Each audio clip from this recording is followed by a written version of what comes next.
Tá ao vivo? Fala, galerinha! Olha nós aí de novo para mais aquela super live de todas as quintas-feiras. É isso aí, galera. Muito boa noite, muito boa noite, muito boa noite. Sejam todos muito bem-vindos. Meu nome é Jones da Rocha, eu sou o condutor socorrista do SAMU Sudoeste do Paraná, onde também componho o quadro de instrutores do SAMU. E aqui faço parte da equipe pedagógica. É isso aí, galera. Quando eu consigo, eu também acabo indo nas aulas práticas e participo um pouquinho também. Legal? Mas muitas das vezes eu não consigo e estou apenas aqui com vocês pela telinha. Legal? Então, sejam todos muito bem-vindos. Hoje a gente vai começar um mini curso topzera, galera. Um dos mais importantes, eu diria assim... É um dos cursos que é indispensável em muitos setores e principalmente para quem tem filho em casa, tá? Então esse mini curso vai ser muito bom.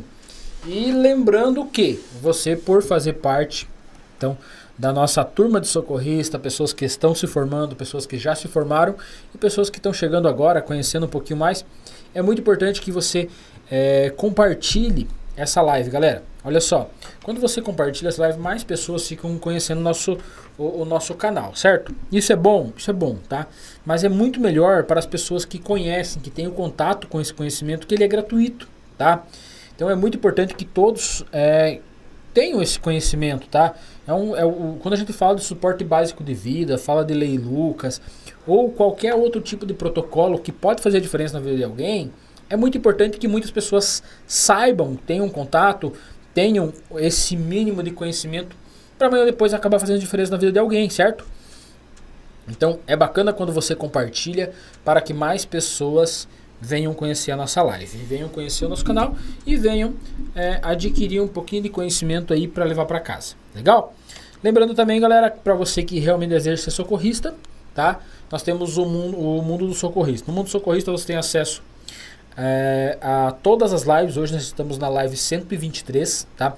Então você vai ter acesso hoje, se você entrar hoje, você vai ter acesso a 122 lives e a partir de amanhã, semana que vem aí, você já vai ter essa live também vai estar lá. Então você vai ter acesso a 123 lives que foram feitas aqui ao vivo, sendo 99% delas feitas por mim, não, 100% delas feitas por mim e 99% delas falando sobre atendimento pré-hospitalar, em alguma das áreas, em alguma maneira, alguma coisa do gênero, certo? Tem uma ou duas lives que foram feitas sobre temas específicos, mas também está relacionado a PH, certo? Então, para você também que for assinando do Mundo Socorrista, lá dentro do Mundo Socorrista tem um curso de suporte básico de vida, um SBV completinho para você, tá? Você tem também, você que está acumulando certificado e compra aí, adquire o certificado todas as quintas-feiras, tem desconto de 50% no certificado. Olha que legal. Então você vai pagar só metade do certificado se você for assinando do Mundo Socorrista. E também, por último, mas não menos importante, você vai ter acesso a vagas de emprego para socorrista.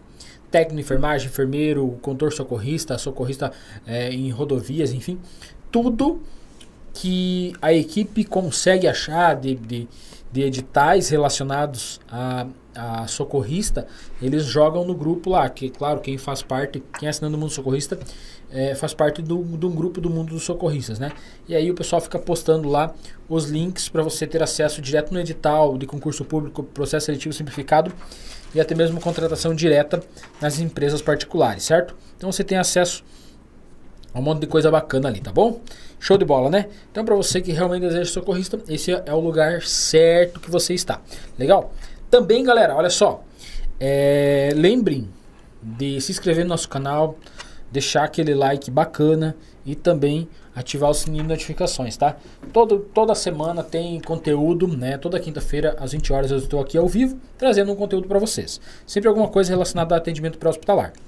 E também tem aí no decorrer da semana, nos demais dias da semana, o pessoal fica postando aí videozinhos, conteúdos gravados aqui, conteúdos gravados por mim ou com outros tipos de conteúdos, mas todos relacionados a atendimento pré-hospitalar. Tem um monte de coisa ali, legal? Lembre também de acompanhar as redes sociais do Grupo Estudar Mais Brasil, tá? No Instagram, legal? Então, sejam todos muito bem-vindos, a gente já vai começar. Muito boa noite, galera. Tem um monte de gente aqui dando boa noite. Hoje a gente atrasou uns minutinhos para começar, mas a gente tava preparando tudo aqui para entregar da melhor forma possível, com todo o carinho para vocês, tá bom? E hoje, então, como eu já havia falado, a gente vai começar um novo mini curso, tá? E esse mini curso a gente vai fazer em 4 aulas. São 4 aulas de 1 hora, né? 4 lives, onde a gente vai mostrar para vocês, então, de forma simples e objetiva, mas clara também, o que é o suporte básico de vida para a criança, relacionado à Lei Lucas, tá?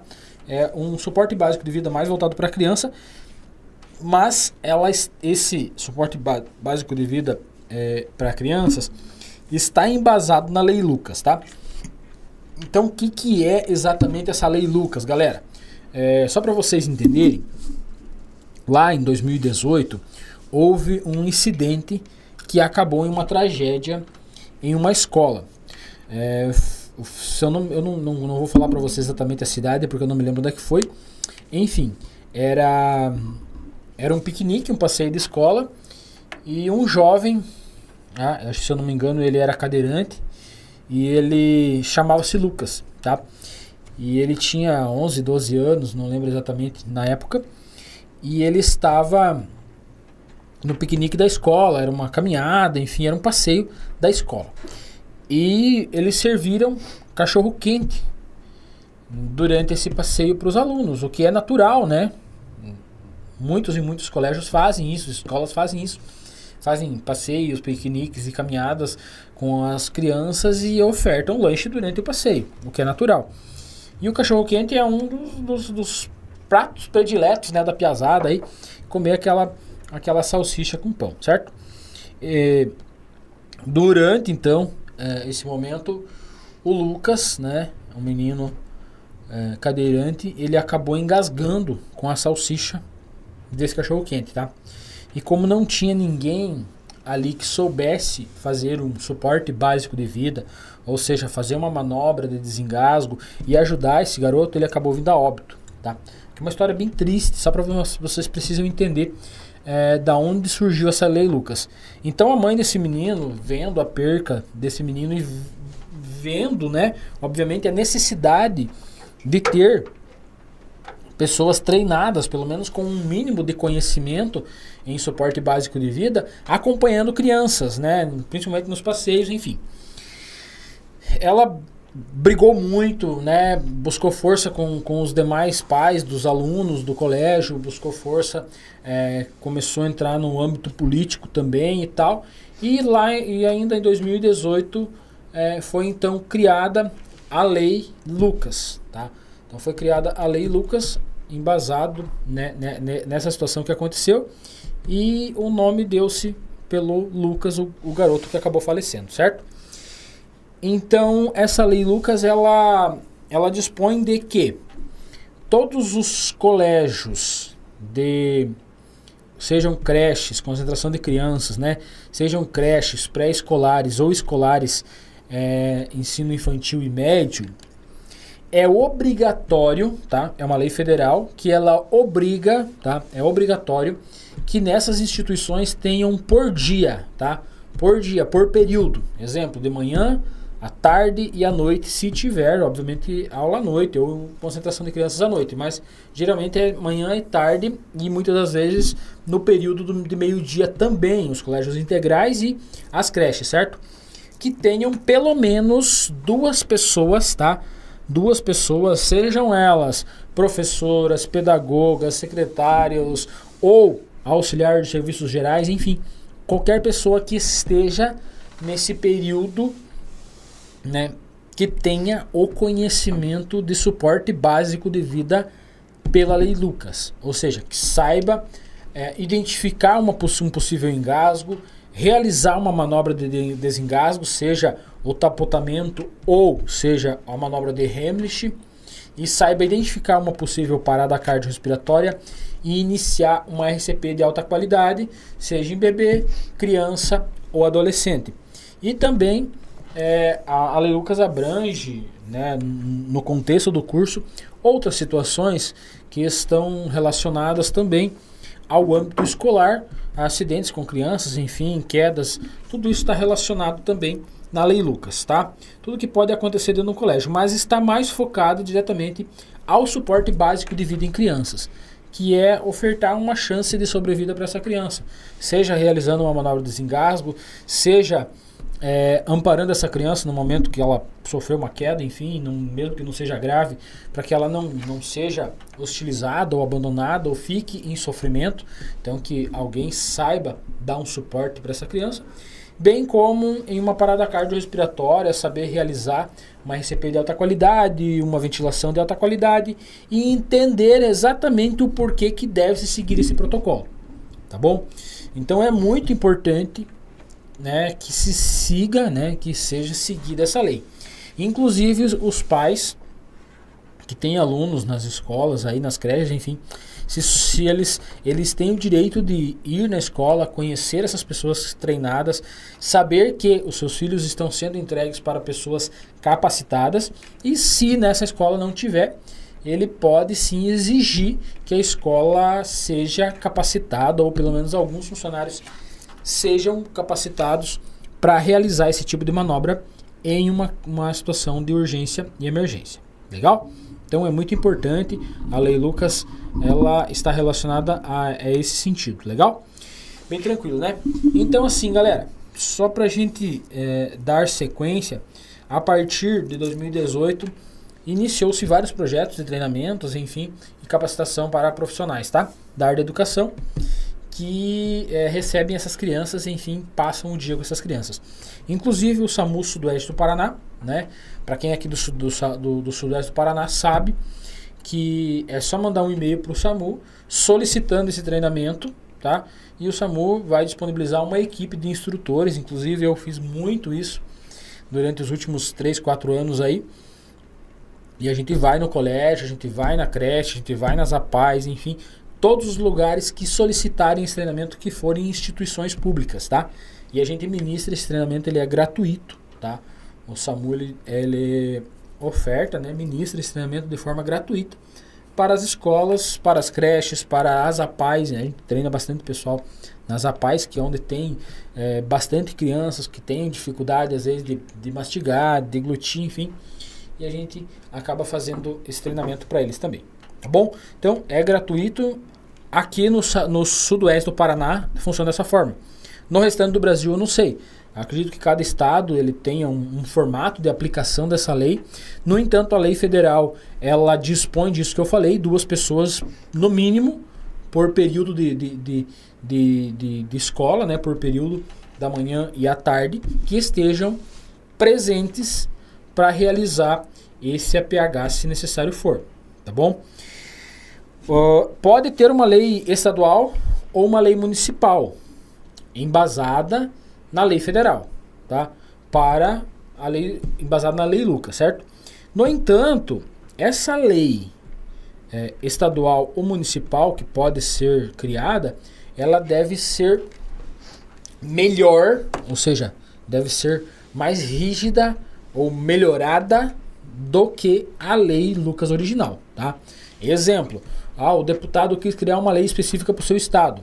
Na lei federal, dispõe de que devem ter 2 pessoas treinadas durante o período, tá?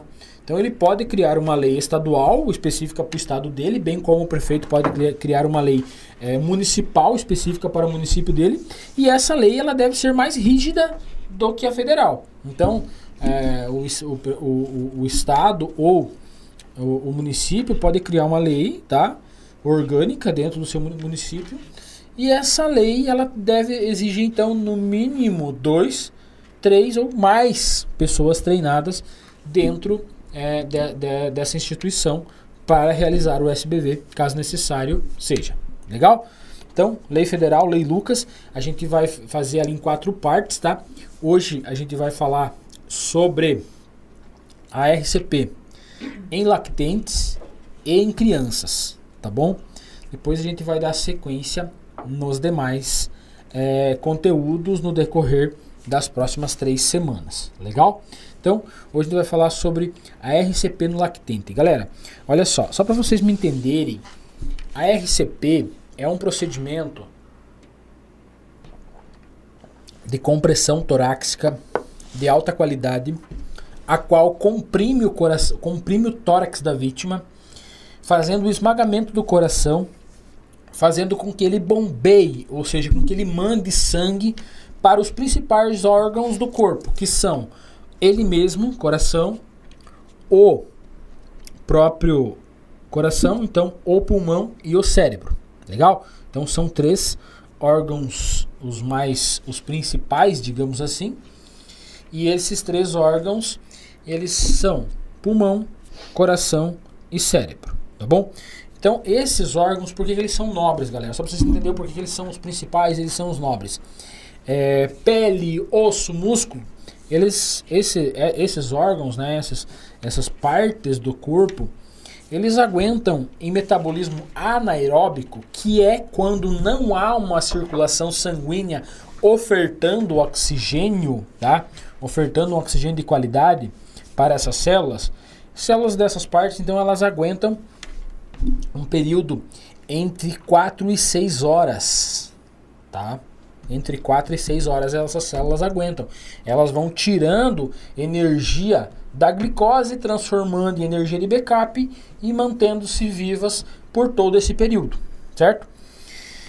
No entanto, quando a gente vai se concentrando na parte torácica e abdominal de um ser humano, nós chegamos nos órgãos abdominais. E os órgãos abdominais, eles aguentam um período entre 45 e 90 minutos em metabolismo anaeróbico, quando não há uma oxigenação sanguínea, né, um sangue oxigenado chegando para as células. E aí elas vão tirando energia de backup da glicose e vão se mantendo vivas por um período entre 45 e 90 minutos.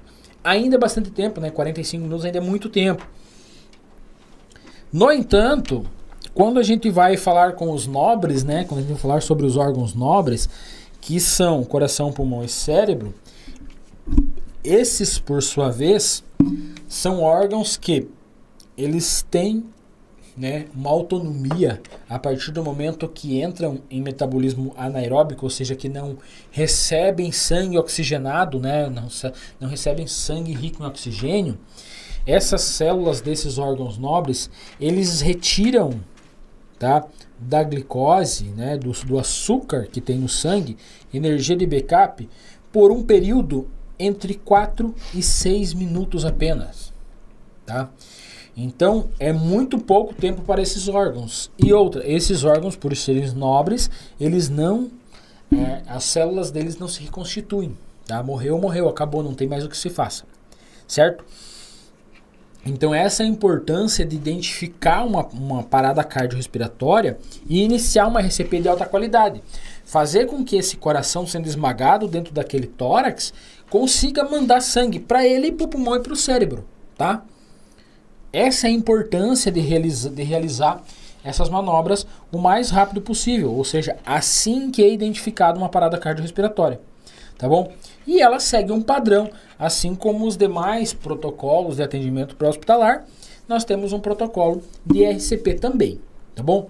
Algumas instituições falam sobre os protocolos de RCP 15:2 para todas as crianças até 2 anos, outros dividem entre os lactentes e as crianças, né, os recém-nascidos e as crianças ali, os bebês, que daí eles dividem entre 28 e 29 dias, ou seja, até 28 dias são RNs, né, recém-nascidos, e a partir disso são bebês, né, crianças, e aí também dividem a forma de realização de RCP, tá certo? Então, algumas instituições vão falar de uma forma, outras vão falar de outra. No entanto, nós usamos o protocolo, né, o formato de realização de compressão, dividindo entre RN e os bebês, tá bom? Então, elas são diferentes nesse contexto, legal? Só que, só para vocês entenderem, está em processo de mudança muitas coisas lá no Ministério da Saúde, tá? Tem um monte de mudança, tem atualização do PHTLS 10, e aí tem algumas mudanças do SAMU Brasil, enfim, do Ministério da Saúde, e algumas preferências serão indicadas novamente, outras serão modificadas, alguns protocolos manterão, outros serão modificados. Isso tá para acontecer a qualquer momento, tá, galera? Então, assim, é muito natural que talvez semana que vem, ou mês que vem, ou ano que vem, saia novos protocolos do Ministério da Saúde seguindo mais ou menos o PHTLS. E aí, se houver essa mudança, tá? Se isso acontecer, nós iremos trazer para vocês as atualizações, tá bom? Por hora ainda não tem atualização relacionado ao protocolo da RCP, então a gente vai manter conforme o PHTLS indica, certo?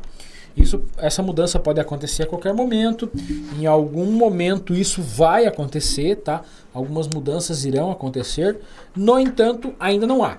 Legal? Então, a partir do momento que entrar alguma mudança aí, a gente vai estar atualizando vocês, tá bom? Então, dando sequência no que a gente vinha falando. É necessário que faça uma RCP de alta qualidade, porque imaginem um coração com 4 câmaras, tá? O coração ele tem 4 câmaras, 2 ventrículos e 2 átrios, tá? Os átrios são divididos entre átrio direito e átrio esquerdo, os ventrículos também, ventrículo direito e ventrículo esquerdo, certo? Essa é mais ou menos a anatomia do coração. Obviamente que tem muitos outros órgãos ali dentro, tem os feixes de His que conduzem energia, tem os músculos, tem as coronárias, que são as artérias e as veias que irrigam esse miocárdio, esse coração. Também tem ali dentro um nódulo sinusal e o nódulo atrioventricular, tá? Nódulo sinusal responsável por gerar energia elétrica, o nódulo atrioventricular responsável por dispersar essa energia elétrica de forma organizada para as suas câmaras realizarem as compressões através de um choque, certo? Então, o que acontece, galera? O sangue, só para vocês entenderem rapidinho, o sangue ele entra no átrio direito, tá bom? O átrio direito ele recebe o sangue que vem das veias, tá? O sangue sujo, sangue venoso. Então ele vem das veias, ele é um sangue venoso. Tudo que vai em direção ao coração são veias, tudo que sai do coração são artérias, tá bom? Então, esse sangue venoso, sujo, cheio de CO2, que as células metabolizaram e estão vindo para o sangue para fazer a troca gasosa pelo sangue, ele recebe esse sangue sujo, ele comprime enchendo o ventrículo direito. Quando ele enche o ventrículo direito ele tem músculo, mas não tanto quanto o esquerdo. Então o ventrículo direito ele faz a circulação pequena, ou seja, a pequena circulação. Ele comprime e manda esse sangue sujo, né, cheio de O2, para o pulmão, para fazer a hematose, troca gasosa, aquela coisa toda, o CO2 sair, o oxigênio entrar, o O2 entrar, e aí volta para o coração, através de uma veia, um sangue arterial, né? Aquela coisa do sangue arterial. Na verdade, ele volta por uma veia, mas ele é um sangue arterial, um sangue rico em oxigênio. Ele só volta por uma veia porque é em direção ao coração. Esse sangue, uma vez trocado, feita a troca gasosa, ele volta para o coração e entra no átrio esquerdo, tá? Então ele entra no átrio esquerdo, o átrio esquerdo, por sua vez, ele enche, comprime as válvulas, né? Dentro do coração a gente tem várias válvulas, válvulas mitriais, válvulas bicúspides, tricúspides, enfim, a gente não vai entrar nesse contexto. As válvulas vão se abrir, vai encher o ventrículo esquerdo, o ventrículo esquerdo vai comprimir e vai mandar esse sangue para o corpo, certo? Vai mandar através das artérias para todo o corpo. Então isso é um batimento cardíaco, tá? Todo esse processo é um batimento cardíaco, tá? Átrio direito recebe, comprime, enche ventrículo direito comprime, manda o sangue para o pulmão, o sangue está voltando do pulmão, o átrio esquerdo recebe, comprime, enche o átrio direito que comprime e manda para o coração. Isso é um batimento cardíaco. São 4 compressões para realizar um batimento cardíaco, certo? Então, para vocês entenderem, quando por algum motivo, né, esse coração entra em uma parada cardiorrespiratória, tá? Quando por algum motivo esse coração ele entra em parada cardiorrespiratória, ou seja, ele para de bombear sangue e precisa iniciar a RCP, ressuscitação cardiopulmonar, que é compressão do tórax da vítima, fazendo uma pressão em cima do coração, fazendo com que ele esmague as câmaras que há dentro dele, fazendo com que aquele sangue que está parado dentro das câmaras comecem a circular. Simples assim, tá? Então, uma compressão de altíssima qualidade, ela tem uma eficácia de 30% apenas, comparado a um batimento cardíaco, que é aquele trabalho das câmaras que eu acabei de falar, certo? Então, quando eu falo em RCP de alta qualidade, eu estou falando que a compressão tem que ser mais perfeita possível para que haja uma compressão adequada nesse coração, uma pressão adequada nesse coração, fazendo com que as câmaras se esvaziem e reencham novamente. Então, precisa de uma compressão de força correta. Da mesma forma, precisa de uma expansão correta, ou seja, deixar o tórax retornar para que as câmaras se encham novamente para a realização da segunda compressão, tá? E assim sucessivamente, mantendo esse sangue circulando. E aí esse ritmo de compressões, ele deve, né, ser mantido em mais ou menos entre 100 a 120 compressões por minuto. Ou seja, uma média de 2 compressões por segundo, com compressão correta e expansão correta do tórax, tá? Isso tanto no RN, no recém-nascido, quanto na criança, quanto no adulto. Legal? Independente de tamanho, o ritmo das compressões, a frequência de compressões é a mesma. Legal? Então, quando eu falar para vocês amanhã ou depois, na próxima live, sobre a compressão torácica no adulto, é a mesma velocidade, é o mesmo ritmo de compressão, 100 a 120 compressões por minuto. O que muda? A profundidade da compressão, obviamente, pelo tamanho do tórax da vítima que eu estou reanimando, bem como a frequência ventilatória desse humano que eu estou ventilando, reanimando, devido à sua necessidade de oxigenação adequada, tá bom?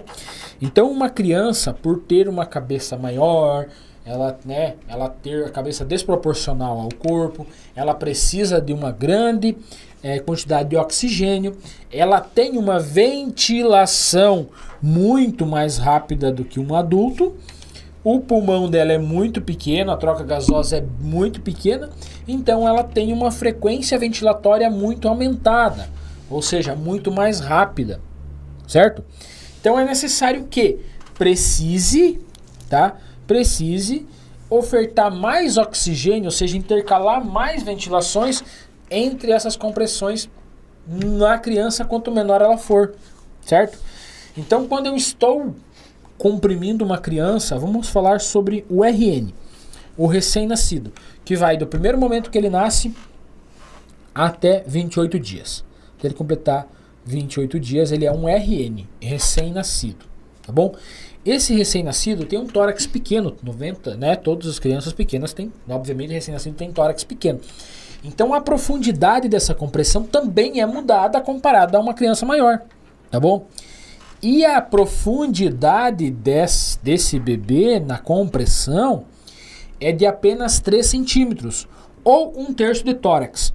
Considerando que o tórax da criança varia entre 9 e 10 centímetros de um RN, se eu fazer uma compressão com 2 dedinhos apenas no tórax dessa criança com uma profundidade de 3 centímetros, eu vou estar atingindo o objetivo que é 1/3 de tórax para realizar uma compressão adequada, um retorno completo e a segunda compressão adequada e retorno completo, alcançando um ritmo de 100 a 120 compressões por minuto, certo?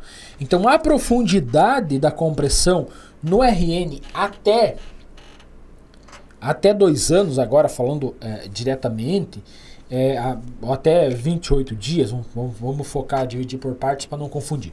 Então, de 2 anos, tá? de recém-nascido até 28 dias, a compressão é de 3 centímetros de profundidade. Na mesma frequência de 100 a 120 compressões por minuto, mas agora as ventilações devem ser mais frequentes. Então, a gente faz da seguinte forma. A gente faz 3 compressões e uma ventilação. 3 compressões e uma ventilação. 3 compressões e uma ventilação. Tá bom? Essa ventilação, ela é feita da seguinte forma, ela é feita em 3 tempos, que a gente chama, tá? Primeiro tempo, ventilo, ambu, né? Ventilo com ambu, bolsa, válvula, máscara, ou também conhecido como ambu. Aperto o ambu, primeiro tempo, solto em 2 tempos, somando 3 tempos. Aperto, faço a entrada do oxigênio e solto em 2 tempos. Aperto e solto em 2 tempos. Essa é a forma de ventilação no RN, de 0, do primeiro momento que ele nasce, até 28 dias. Legal? Então, faço 3 compressões e uma ventilação. Aperto e solto, solto. É o conhecido aperta, solta, solta, tá? 1, 2, 3 compressões, aperta, solta, solta. 1, 2, 3 compressões, aperta, solta, solta. 1, 2, 3 compressões, aperta, solta, solta. Ponto. Isso, tá? Isso são compressões de alta qualidade em um RN, tá bom? Tendo uma frequência de 100 a 120 por minuto, tendo uma profundidade igual a 3 centímetros e tendo uma oferta de oxigênio a cada 3 compressões divididas, então, em aperta, solta, solta. Legal? Encerrando aqui o RN, a gente vai falar então sobre os bebês, tá? Os bebês, eles são, né, divididos ali entre 29 dias, então, né? Os RN se encerram em 28. A partir do 29º dia, são os bebês, as crianças, tá? Até 2 anos. Tá bom? Até 2 anos. Então, quando eu pego uma criança dentro desse período, entre 29 dias e 2 anos, o que vai mudar, galera? Vai mudar a minha forma de intercalar as ventilações com as compressões. Tá bom? Vou intercalar como agora? A partir de 29 dias, eu faço 15 compressões para realizar 2 compressões. 2 ventilações, desculpa. Então eu faço 15 compressões e realizo 2 ventilações. Mais 15 compressões, mais 2 ventilações. Esse é o então conhecido 15/2. Tá bom? Então no 15/2, a frequência das compressões é a mesma, tá? A profundidade aí, agora ela vai variar entre 3 e 4 centímetros, de acordo com o tamanho da criança. Se eu pego uma criança ali, 30, 35, 40 dias, 3 centímetros de profundidade, tá excelente, eu estou atingindo 1/3 de tórax, tá? Mas se eu pego uma criança já com 1 ano e pouquinho, eu preciso aprofundar um pouquinho mais a minha compressão para que a pressão lá no miocárdio dela, lá no coraçãozinho dela, seja mais eficiente. Porque agora o tórax é um pouquinho maior, essa criança já cresceu, o tórax está um pouquinho maior, o coraçãozinho por sua vez também está maior. No entanto, eu preciso ter uma profundidade maior na minha compressão para alcançar uma pressão adequada nesse coração. Para fazer com que haja um irrigamento adequado. Para fazer com que não falte oxigênio para o coração, pulmão e o cérebro. Legal? Então, há uma necessidade de eu me adequar de acordo com o tamanho da criança, tá?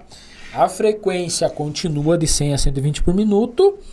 A profundidade da compressão, ela pode variar entre 3 e 4 centímetros de profundidade de acordo com o tamanho da criança, tá?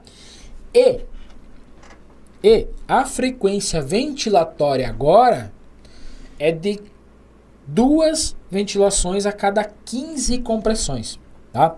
Nós tínhamos lá no RN, fazíamos 3 compressões e uma ventilação.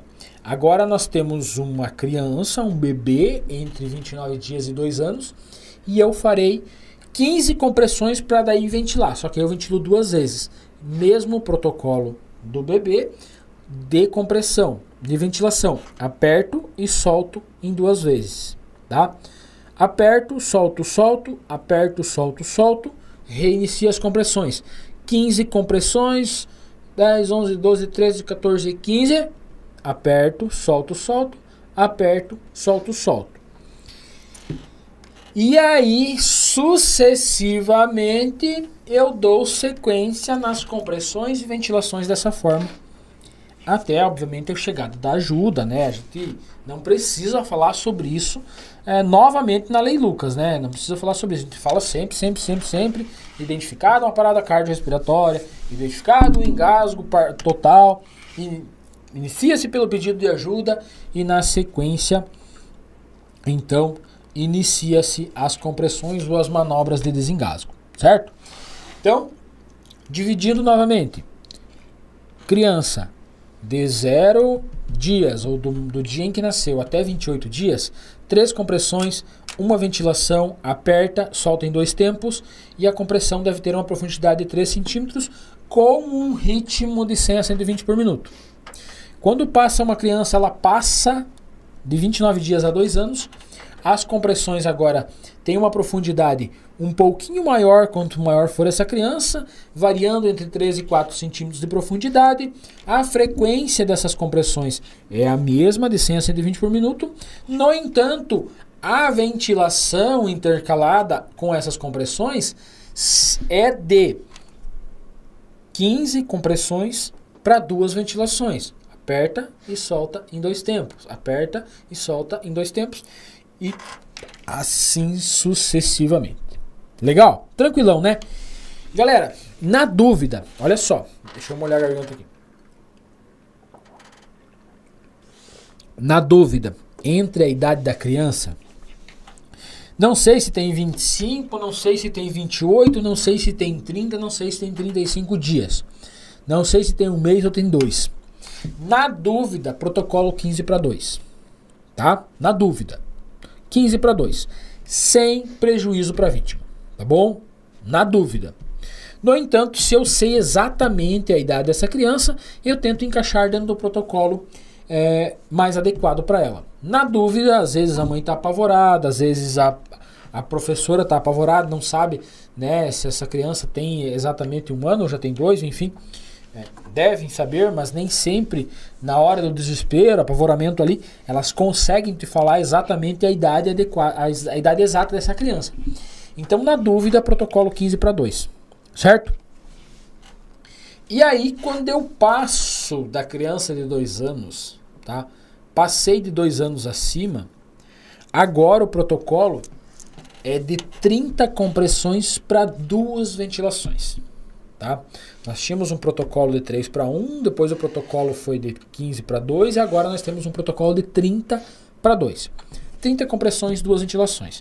E a profundidade agora, tá? Ali na criança, ela vai aumentar agora, tá? Acima de 2 anos, de 5 acima, de 5 centímetros na criança, 2 anos ali. E aí na fase adulta, a compressão, ela vai ser de 5 a 6 centímetros de profundidade. Legal? A frequência das compressões mantém-se a mesma. A frequência ventilatória mudou de 15 compressões para 2 ventilações para 30 compressões e 2 ventilações, certo? No entanto, a frequência das compressões mantém a mesma, tanto no RN, quanto no bebê, quanto na criança, quanto no adulto, quanto no idoso, enfim, em todas as faixas etárias de idade, a frequência das compressões é a mesma. A ordem intercalada entre compressões e ventilações muda, no entanto, o tempo de ventilação é o mesmo para todas as faixas etárias, tá?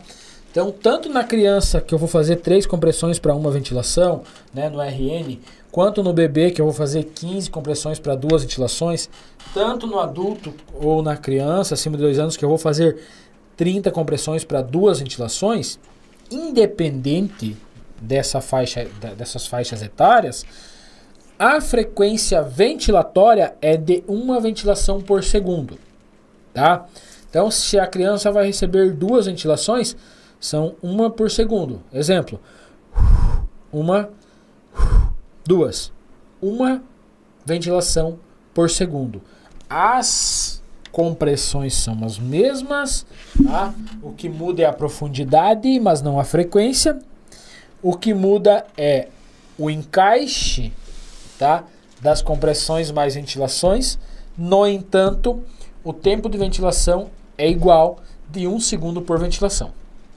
Legal? Então, se eu pegar um RN hoje, uma criança aí com 22 dias de idade, exemplo, estou realizando as compressões, 3 compressões, uma ventilação. Ou seja, eu faço 3 compressões, essas 3 compressões devem durar 1 minuto e meio, tá? Para mim alcançar uma frequência de compressões de 100 a 120 por minuto. Deve durar 1 minuto e meio para mim fazer 3 compressões e eu já vou ventilar. Para mim ventilar, 1 minuto e meio não, desculpa, 1 segundo e meio, tá? Então, para cada compressão, 1 segundo e meio. Para cada 3 compressões, 1 segundo e meio. Faço 3 compressões. 1, 2, 3. 1 segundo e meio. Ventilo. 1 segundo. Retomo. Mais 3 compressões. Ventilo. 3 compressões, 1 segundo e meio mais ou menos. E uma ventilação de 1 segundo. E assim dou sequência. Na criança, no bebê aí acima de 2 anos, acima de 29 dias, então, até 2 anos, vou fazer 15 compressões, 2 ventilações. As 2 ventilações juntas devem durar 2 segundos, tá? Mais 15 compressões, média de 7, né? De 7 a 8 segundos para a realização das 15 compressões e 2 ventilações, tá? E cada ventilação deve durar 1 segundo e assim sucessivamente, tá? Quando eu entro na faixa etária acima de 2 anos de idade, 30 compressões que devem durar um período de 15 segundos e 2 ventilações que devem durar 1 segundo cada uma. Ou seja, 15 segundos de compressões, 2 segundos de ventilações. 15 segundos de compressões, 2 segundos de ventilações. Esses 15 segundos eu devo fazer em média 30 compressões e os 2 segundos de ventilações, 2 ventilações. Ok? Tranquilão, né? Como que eu vou realizar então essa compressão, galera? Olha só, eu vou mostrar isso na prática. Vocês sabem que todo o nosso mini curso, na finaleira, tem aquela aulona prática. Esse é que talvez a última não será ao vivo, tá? Essa é uma das aulas que ela tem uma complexidade um pouco maior. Eu vou ter que estar mudando de vítima, reorganizando, adaptando e mantendo algumas posições diferentes, qual o estúdio talvez eu não consiga fazer ao vivo. No entanto, se for mais complexo para mim fazer ao vivo aqui para vocês e tomar muito tempo, eu vou fazer ela gravada, tá? Para que vocês consigam entender da melhor forma possível, tá? Então essa aula hoje ela é teórica, a próxima também e a próxima também. Na última, então, a gente vai mostrar tudo isso que eu estou falando na prática, tá? Isso que eu estou falando hoje, daí depois eu vou falar sobre a RCP, eu vou falar sobre as manobras de desengasgo e tal, e aí eu vou mostrar isso na prática na última aula. Legal? Tranquilão, né? A gente já começou com RCP, é a pior condição em que uma vítima pode chegar, uma vítima de engasgo pode chegar, é na parada cardiorrespiratória.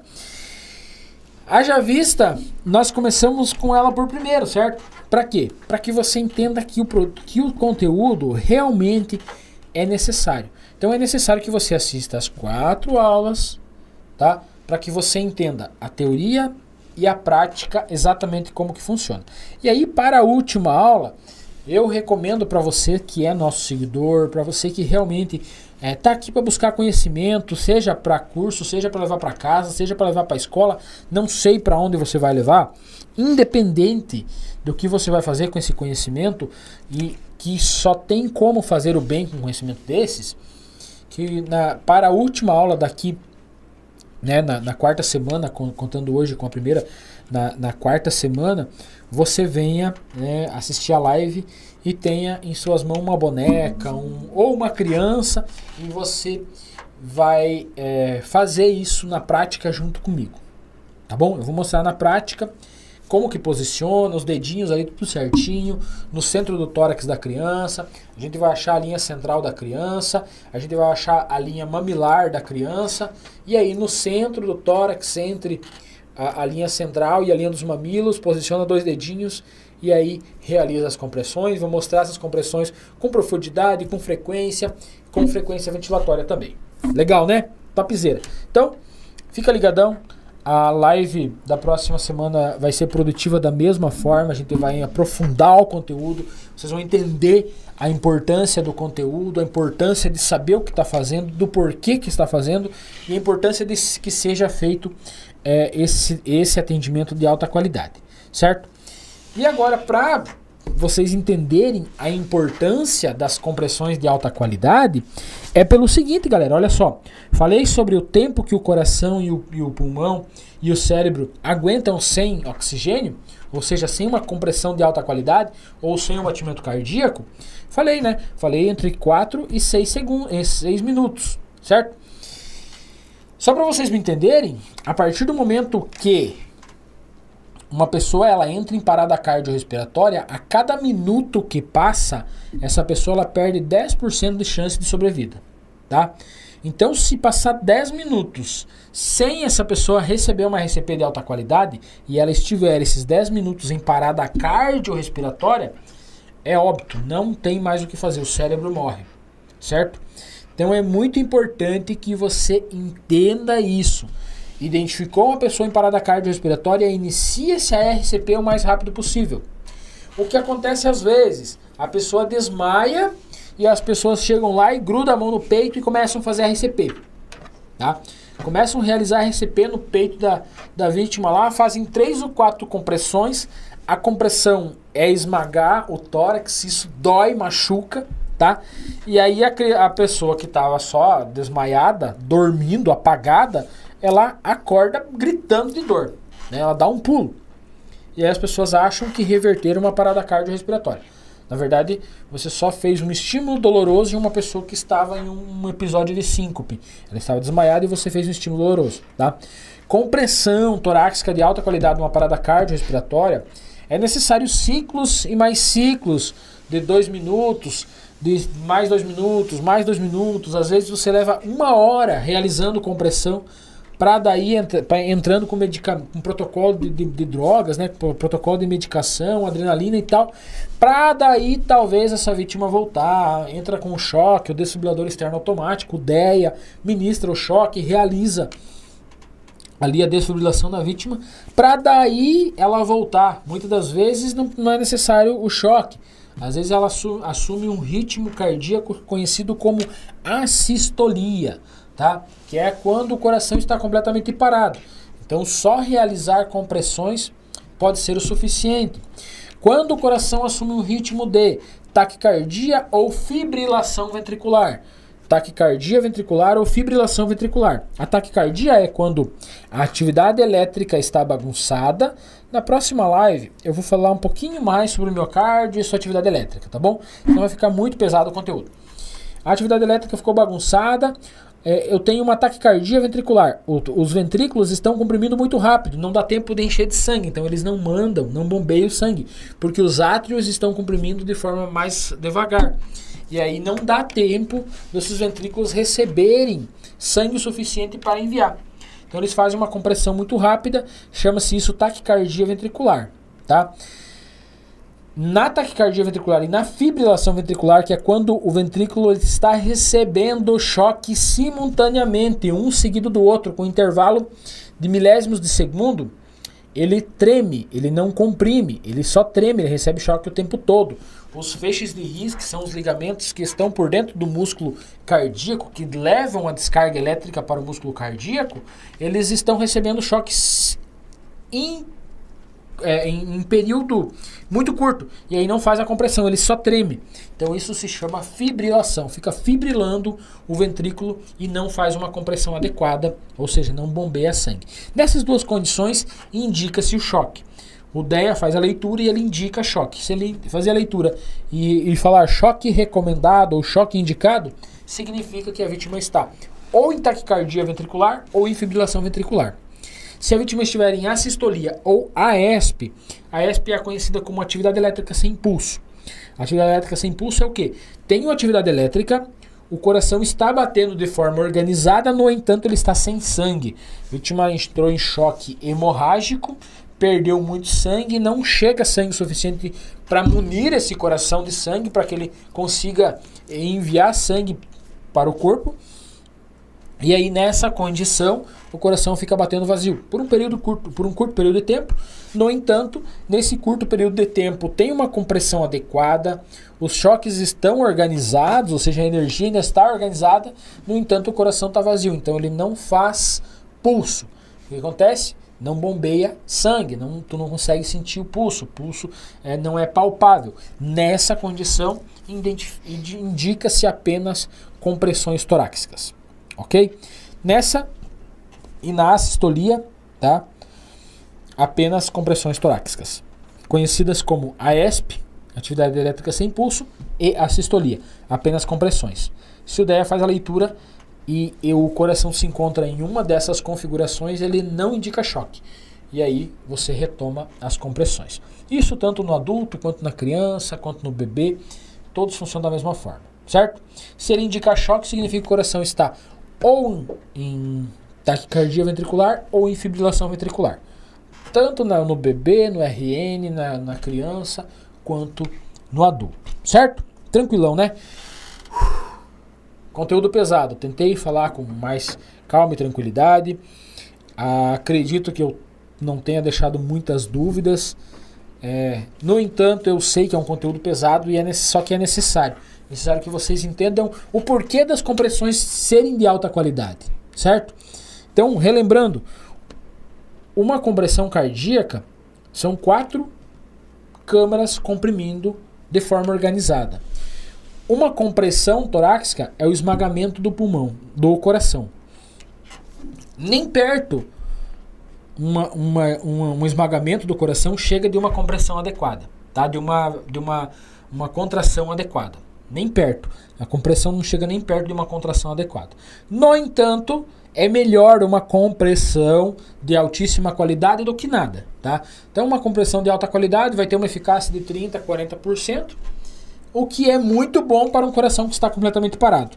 Mantém-se pelo menos vivo pulmão, coração e cérebro até a chegada do socorro, ou até a chegada no hospital, e aí entra com protocolo de medicação, e se for um dia de sorte da vítima, ela vai conseguir voltar.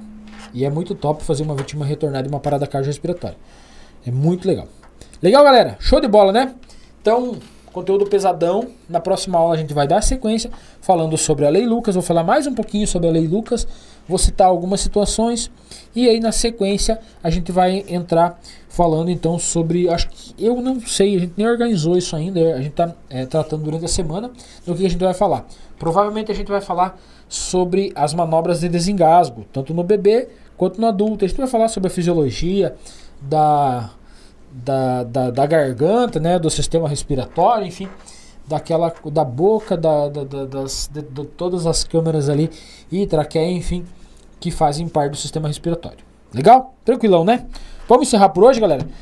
A Kelrin está aqui nos bastidores e eu vou perguntar para ela se tem alguma dúvida. Se ela achar alguma dúvida que seja relevante para esse momento, a gente responde. Alguma dúvida que eu ainda não respondi no decorrer da aula. Legal? Se não, na próxima aula, se tiver alguma dúvida que seja interessante e pertinente para o momento, a gente vai fazer, ela vai me fazer a pergunta e eu respondo vocês. Legal? Boa noite, Kelrin, tudo bem? Boa noite, Jones. Eu não sei se a tua voz está saindo, mas... Eu acho que vai pegar sim. Vai pegar? Então manda bala. Então, tem essa dúvida aqui do Gustavo Oliveira sobre engasgo. Uhum. Que é se a criança perder a consciência com engasgo e o coração continuar batendo. Se sim, o procedimento é o mesmo? Sim. É possível, né? Sim, o procedimento é o mesmo, tá? Se a criança desmaiar, eu ia falar sobre isso na próxima live, tá? Mas assim, a vítima perdeu a consciência, a criança engasgou, perdeu a consciência. No entanto, até que o coração pare de bater, leva ali um período entre 1, 2, 3 minutos. Varia muito de acordo com a criança. Mas entre um período entre 1, 2 ou 3 minutos, o coração ainda fica batendo. Mas uma vez que a criança desmaia, ela perde tônus musculares, já é considerado parada cardiorrespiratória, tá bom? Então na próxima live provavelmente a gente vai falar sobre isso, né? Sobre as manobras de desengasgo. Legal. Então na próxima aula a gente vai falar sobre as manobras de desengasgo. E aí eu vou explicar topzera, tá, Gustavo Oliveira? Então você está convocado para a próxima live, que será na próxima quinta-feira, nessa mesma hora, nesse mesmo canal, assim como eu sempre falo. E aí eu vou esmiuçar exatamente isso que você perguntou, legal? Mas sim, o coração fica batendo, no entanto, perdeu tônus musculares, inicia o protocolo de RCP. Valeu? Legal? Mais alguma não? Tranquilo por aqui? Galera, olha só, o conteúdo foi pesado, tá? Já são 9 horas da noite, já são 21h03. A gente vai encerrar por hoje e a gente volta na próxima quinta com mais um conteúdo bacana sobre Lei Lucas, sobre salvar crianças, sobre fazer a diferença na vida de alguém. Beleza? Valeu, grande abraço, conto com vocês até na próxima quinta. Até! Foi. Eu fiz a pergunta já pra te dar essa